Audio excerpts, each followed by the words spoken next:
Bonjour et bienvenue dans votre magazine des nouvelles technologies News Tech Hebdo. Cette semaine, Apple était au centre des attentions avec la présentation de son iPad mini et la publication de ses résultats trimestriels.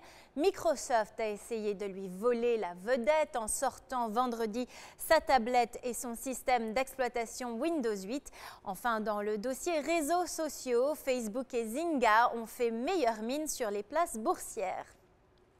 Après des mois de spéculation, Apple a présenté mardi soir son petit dernier, l'iPad mini, un iPad plus petit de 7,9 pouces qui peut se tenir à une main.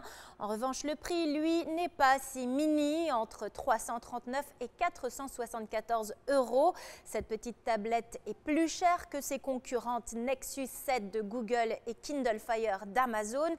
Les investisseurs n'ont d'ailleurs pas apprécié puisqu'après la présentation du produit, le titre Apple a terminé en baisse de 3,2% mardi soir. Et jeudi, après la clôture des marchés américains, la firme à la pomme a publié ses résultats de quatrième trimestre. Le chiffre d'affaires est au-dessus des attentes à 35,97 milliards de dollars. En revanche, le bénéfice par action est légèrement moins bon que prévu, à 8,67 $ contre 8,82 $ espérés. Les ventes d'iPad ont déçu et les prévisions pour les fêtes sont en dessous des attentes des marchés. Le titre Apple a ouvert en petite baisse vendredi. En bref, c'est cette même semaine que Microsoft a choisi pour se lancer dans le marché déjà très compétitif de la tablette tactile.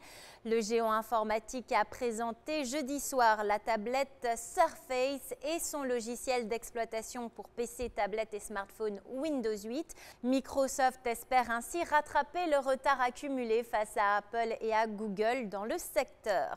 Toujours en bref, du côté des réseaux sociaux cette fois, deux compagnies en peine sur les marchés boursiers, Facebook et Zynga, ont un peu redoré leur blason cette semaine. Mardi soir, après la clôture des marchés américains, Facebook a publié des résultats meilleurs que prévu. Le titre a bondi de 19% mercredi.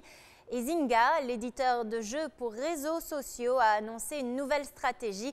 Après avoir enregistré des pertes au troisième trimestre, il a décidé de se lancer dans les jeux d'argent, un pari risqué qui a tout de même plu aux investisseurs puisqu'après cette annonce, jeudi, le titre a regagné plus de 12% sur le Nasdaq.